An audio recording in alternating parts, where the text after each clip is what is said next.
Morning మ్యాగజైన్కి స్వాగతం. ప్రముఖ ఈనాడు చూస్తే ఆ ఒక్కరి కోసం అన్నటువంటి వార్తని హైలైట్ చేశారు. రాజీనామా చేయాల్సిందేనన్న కాక్రోచ్ జనతా పార్టీ 24 గంటల్లో చెప్తామన్న మంత్రులు.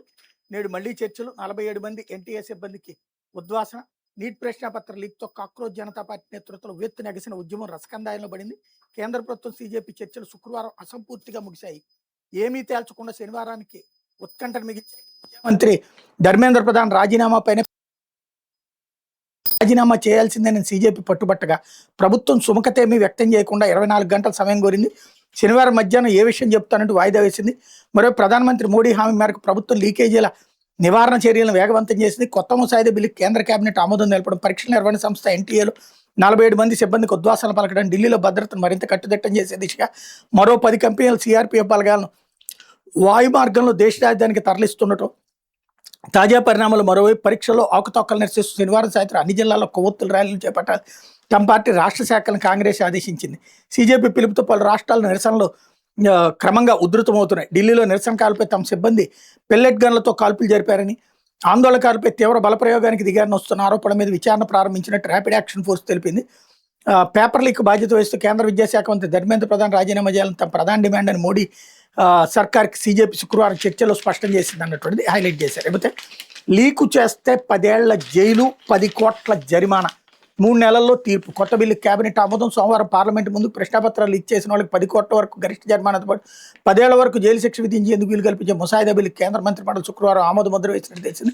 తాజా బిల్లు కనీస జైలు శిక్షను 3 సంవత్సరాల నుంచి 5 సంవత్సరాలకు పెంచడంతో పాటు 10 కోట్ల జరిమానాకు వీలు కల్పిస్తోందని ప్రభుత్వ వర్గాలు తెలిపాయి అన్నటువంటిది హైలైట్ చేశారు. అయితే ప్రభుత్వ బడిలో కొత్త శకం అంటూ 2 ఏళ్లలో ప్రైవేట్ పాఠశాల నుంచి 1.10 లక్షల మంది చేరారు.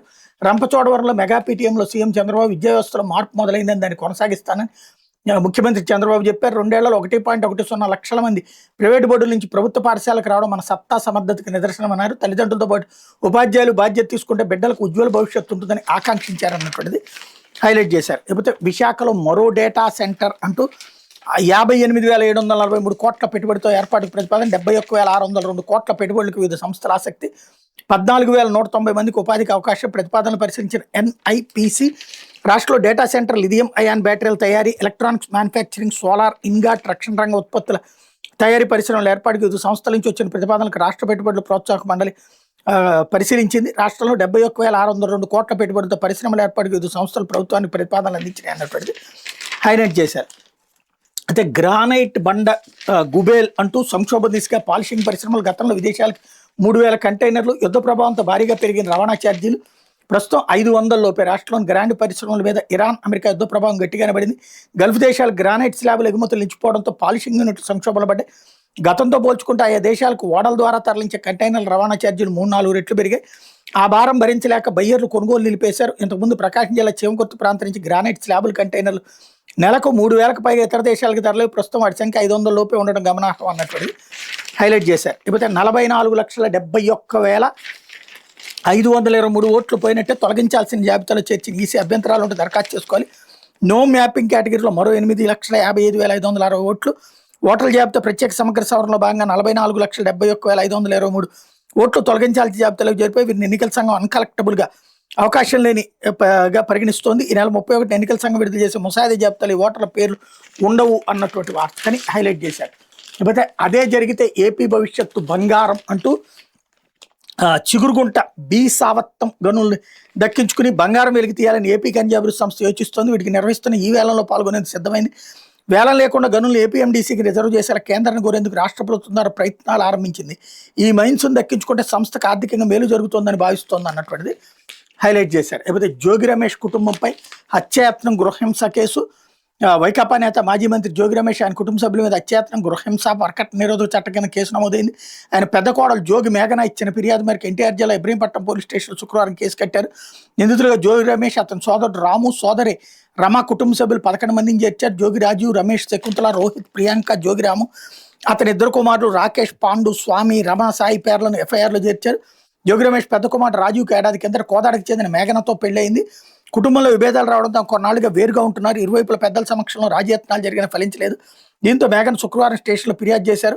ఏడాది నుంచి కుటుంబ సభ్యులంతా నన్ను ఎంతో మానసిక వేదనకు గురి చేస్తున్నారు. ఇంట్లోని పై అంతస్తులోని గదిలో ఒంటరిగా బంధించేవాళ్ళు, ఎవరితో కలవనిచ్చేవాళ్ళు కాదు, అడుగడుగున అవమానించేవారు. అదేమని అడిగితే అందరూ కూడబలుక్కుని నాపై దాడి చేసి కొట్టేవాడు.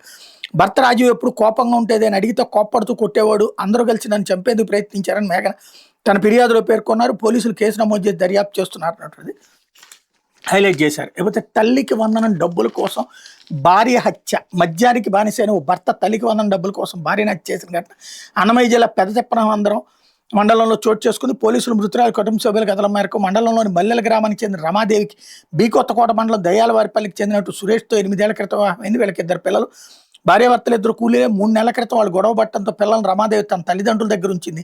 గురువారం సురేష్ మద్యం దాగి ఇంటికి వచ్చి ప్రభుత్వం అందించిన తల్లికి వందనం డబ్బులు ఇవ్వాలంటూ భార్యతో గొడవకు దిగాడు. ఆమె నిరాకరించడంతో రమాదేవిపై కత్తితో దాడి చేసడంతో ఆమె ఘటనా స్థలంలోనే మృతి చెందింది అన్నటువంటి వార్తని హైలైట్ చేశారు. లేకపోతే సాక్షి వచ్చేటప్పటికి తల్లికి మళ్లీ మోసం అన్నటువంటి వార్తని హైలైట్ చేసింది. 3వ ఏడాది చంద్రబాబు సర్కార్ మాయాజాలం, తొలి ఏడాది పూర్తిగా ఎగవేత, 2వ ఏడాది అరకొర, ఇప్పుడు అదే తీరు. ఫిర్యాదు చేసినా పట్టించుకునే నాదుడు కరువు. ఎంతమంది పిల్లలు ఉంటే అంతమందికి ఇస్తామని ఎన్నికల ముందు హామీ. అన్ని అర్హతలు ఉన్న అనర్హుల జాబితాలో చాలా మంది పేర్లు, చాలా మంది తల్లులకి 2 పిల్లలు ఉంటే ఒక్కరికి అరకొరగా నగద్దామా?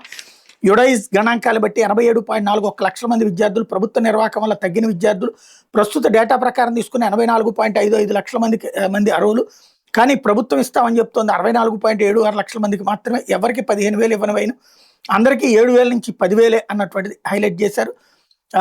పార్వతీపురం మన్యం జిల్లా సీతంపేట మండలంలోని అక్కవరస గ్రామానికి చెందినటువంటి జానకి సవర వెంకట్రావు దంపతులకు 5 కుమార్తెలు. వీళ్లలో 4 చదువుకున్నారు. గత ప్రభుత్వంలో అమ్మఒడి డబ్బులు క్రమం తప్పకుండా ఇచ్చారు. పిల్లల చదువులకు ఉపయోగపడ్డాయి. ఈ ప్రభుత్వంలో ఇంట్లో పిల్లలందరికీ తల్లికి వందనం డబ్బులు వేస్తామని చెప్పింది, కానీ ఒక్కళ్ళకి రావడం లేదు. కలెక్టర్కి ఫిర్యాదు చేసిన స్పందన లేదు. 4 పిల్లలకు కలిపి 15,000 చొప్పున 60,000 రావాలి, ₹1 కూడా పడలేదు అన్నటువంటిది హైలైట్ చేశారు. అలాగే 10 ఏళ్ల జైలు శిక్ష, 10 కోట్ల జరిమానా, ప్రశ్నాపత్రాల లీకేజీపై ఉక్కుపాదమే ముసాయిదా బిల్లు కేంద్ర మంత్రివర్గం ఆమోదం. సోమవారం పార్లమెంట్ ముందుకు bill. The public examinations prevention of unfair means act 2024 సవరణ అన్నటువంటిది హైలైట్ చేశారు. అట్లాగే ధర్మేంద్ర ప్రధాన్ని తప్పించాల్సిందే, రాజీ ప్రసక్తే లేదు అంటూ బాధిత విద్యార్థుల కుటుంబాలకు ₹1 పరిహారం చెల్లించాలన్నటువంటిది ఇక్కడ హైలైట్ చేశారు. అయితే టారుమన్న టమోటా అంటూ ధరలు దారుణంగా పతనం. కిలో టమోటాకి రైతులకు దక్కుతుంది ₹2. మార్కెట్లో జోక్యం చేసుకోకుండా సర్కారు ముద్దు నిద్ర. రైతులను ఆదుకోవాల్సింది పోయి నాణ్యత లేదని సీమ మార్కెట్కి సరుకును ముంచెత్తిందని ప్రకటనలు. టమోటా ధరలు మరోసారి దారుణంగా పతనం అవుతున్న ప్రభుత్వం నిమ్మక నీరెత్తినట్టు వ్యవహరిస్తోంది. ధరలు పడిపోతుంటే మార్కెట్లో జోక్యం చేసుకుని ఆదుకోవాల్సిన సర్కారు మార్కెట్కి సరుకు పోటెత్తిందని, నాణ్యత లేదని ప్రకటన చేయడం మీద టమోటా రైతులు మండిపడుతున్నారు. దేశంలోని అతిపెద్ద టమోటా మార్కెట్గా పేరుగాంచిన మదనపల్లిలో గురువారం కిలో టమోటా కేవలం ₹2 పలికింది. వారం 10 రోజులుగా ధరల పతనం అవుతున్నాయని రైతులు మొత్తుకుంటున్న ప్రభుత్వం ముద్దు నిద్ర నటిస్తోంది అన్నటువంటిది హైలైట్ చేశారు. కాకపోతే విద్యార్థి సంఘాల బంద్ ప్రశాంతం అంటే ఢిల్లీలో యువత దీక్షలకు మద్దతుగా రాష్ట్ర వ్యాప్తంగా ర్యాలీ. మూతపడ్డ ప్రైవేటు విద్యా సంస్థలు నీట్ నిర్వహణలో ప్రభుత్వ వైఫల్యాన్ని నిరసిస్తూ ఢిల్లీలోని జంతర్ మంతర్ దగ్గర యువత చేస్తున్న దీక్షలకు మద్దతుగా శుక్రవారం రాష్ట్ర వ్యాప్తంగా విద్యార్థి యోజన సంఘాలు చేపట్టిన విద్యా సంస్థల బంద్ ప్రశాంతంగా జరిగింది అన్నటువంటిది హైలైట్ చేశారు. పదే పిటిషన్లతో ట్రయల్కి ఆటంకం. వివేక హత్య కేసులో సునీత తీరును తప్పుబట్టిన సిబిఐ ప్రత్యేక కోర్టు ఆదేశాలతో సిబిఐ అదనపు దర్యాప్తు నిర్వహించి నివేదిక సమర్పించింది. మరోసారి దర్యాప్తుకు ఆదేశిస్తే ట్రయల్ మరింత ఆలస్యం. ఈ కేసులో వేగవంతమైన విచారణ జరపాలని ఇప్పటికే సుప్రీం ఆదేశించి క్రిమినల్ కేసులో దర్యాప్తు నిరంతరం కొనసాగుతూ ఉండలేదంటూ తీర్పు. మాజీ మంత్రి వైఎస్ వివేక హత్య కేసులో ఆయన కుమార్తె నర్రెడ్డి సునీత పదే పిటిషన్లు వేస్తూ విచారణ అడ్డుకోవడాన్ని సిబిఐ ప్రత్యేక కోర్టు తప్పట్టింది. ఇట్లాంటి పిటిషన్లతో ట్రయల్ మరింత ఆలస్యం అవుతుందని స్పష్టం చేసింది. క్రిమినల్ కేసులో దర్యాప్తు నిరంతరం కొనసాగుతూ ఉండలేదని, ఇప్పటికే ఈ కేసులో సుప్రీంకోర్టు వేగవంతమైన విచారణ జరపాలని ఆదేశించిందని గుర్తు చేసి మరోసారి దర్యాప్తుకు ఆదేశిస్తే ట్రయల్ మరింత ఆలస్యం అవుతుందని సిబిఐ ప్రత్యేక న్యాయస్థానం పేర్కొందన్నటువంటిది హైలైట్ చేశారు. లేకపోతే విద్యార్థులపై దాడి దారుణం అంటూ హైకోర్టు న్యాయవాదులు నిరసన. అట్లాగే బగ్గుమన్న విద్యార్థులు అంటూ ఢిల్లీలో యువత దీక్షలకు మద్దతుగా ర్యాలీలు, మూతపడ్డ ప్రైవేట్ సంస్థలు అన్నటువంటిది హైలైట్ చేశారు. లేకపోతే ఆంధ్రజ్యోతి వచ్చేటప్పటికి కేంద్రం దిద్దుబాటు చర్యలు. ఎన్టీఏలో భారీ ప్రక్షాళన 47 మంది ఉద్యోగులపై వేటు. కొలువుల నుంచి శాశ్వతంగా తొలగింపు. వాళ్లలో కొందరిపై సివిల్ క్రిమినల్ చర్యలు. ఎన్టీఏకు మంజూరైన రెగ్యులర్ పోస్టులు 39, ప్రస్తుతం ఉన్న రెగ్యులర్ ఉద్యోగులు 24 మంది. కొన్ని పోస్టుల భర్తీకి నోటిఫికేషన్ జారీ. పరీక్షల నిర్వహణలో భారీ మార్పులకు శ్రీకారం అన్నటువంటిది హైలైట్ చేశారు. అట్లాగే ధర్మేంద్ర ప్రధాన్ రాజీనామా చేయాల్సింది అన్నటువంటిది హైలైట్ చేశారు. పిల్లలే ఆస్తి అంటూ ఇష్టపడి చదవాలి, ఆడుతూ పాడుతూ సాగాలి. ప్రభుత్వం వద్ద డబ్బులుండి కాదు మనసుండి తల్లికి వందనం ఇస్తున్నాం. విద్యార్థులకు మార్కులు తగ్గితే లోకేష్కి తగ్గిస్తా, విద్యాశాఖ ఇచ్చే ముందు బాగా ఆలోచించా, ఫలితాలు చూసి నేడు చాలా సంతోషిస్తున్న ముఖ్యమంత్రి చంద్రబాబు వ్యాఖ్యలు. రంపచోడవరంలో మెగా పీటీఎం లోకేష్తో కలిసి తల్లిదండ్రులతో మాట మంత్రి, రాష్ట్ర వ్యాప్తంగా 71 లక్షల మంది భాగస్వామి అన్నటువంటిది హైలైట్ చేశారు. లేకపోతే ఇంటి గుట్టు అంటూ రాష్ట్ర గృహ నిర్మాణ సంస్థ ఉద్యోగులు వాళ్ళ కుటుంబాల సంక్షేమ కార్యక్రమాల కోసం రెగ్యులర్ ఉద్యోగుల జూలై నెల జీతం నుంచి 3 రోజుల స్థూల వేతనాన్ని గ్రాస్ శాలరీ విరాళాల కింద మినహాయించాలని హౌసింగ్ ఎంప్లాయీస్ జేఏసీ అభ్యర్థించింది. ఉద్యోగుల జీతాల నుంచి ఈ మేరకు మొత్తాన్ని తీసుకుని జేఏసీకి చెందిన బ్యాంక్ ఖాతాలో జమ చేయండి. హౌసింగ్ కార్పొరేషన్ ఎండీ అరుణ్ బాబు ఉత్తర్వు. హౌసింగ్లో నయాదోపిడికి స్కెచ్, ఉద్యోగుల జీతం నుంచి కోటి స్వాహాకి రెడీ, పదవి విరమణ వయసు పెంపై జీవో కోసం అంటూ జేఏసీ నాయకుల పథకం మేనేజ్ చేయాలంటూ వసూళ్ల పర్వం, పైకి మాత్రం సంక్షేమ మంత్రం, నేతలాగడాలకు హౌసింగ్ ఎండీ వత్తాసు. ఉద్యోగులు 3 రోజులు గ్రాస్ శాలరీ కట్ చేసి జేఏసీ ఖాతాలో వేయాలని ఉత్తర్వులు తీవ్రంగా వ్యతిరేకిస్తున్న ఉద్యోగులు అన్నటువంటిది హైలైట్ చేశారు. లేకపోతే పడకేసిన పారిశుధ్యం అంటూ బోధనాసుపత్రులు అస్తవ్యస్తంగా పరిస్థితి, చికిత్స కోసం వచ్చే రోగులు, కొత్త రోగాలు, మలేరియా బారిన పడుతున్న రోగులు, శానిటేషన్ గాలికొదేసిన కాంట్రాక్ట్ సంస్థలు అరకొర సిబ్బందితో నెట్టుకొస్తున్నవైన కమిషన్ల కక్కుర్తో పట్టించుకున్న అధికారులు, విజయవాడ విశాఖ సీమల పరిస్థితి దారుణం అన్నటువంటిది హైలైట్ చేశారు. వాళ్ళకి జీతాలు ఇవ్వట్లేదని వాళ్ళు ఆందోళన కూడా చేశారు, అప్పుడు రాయలేదు వార్త.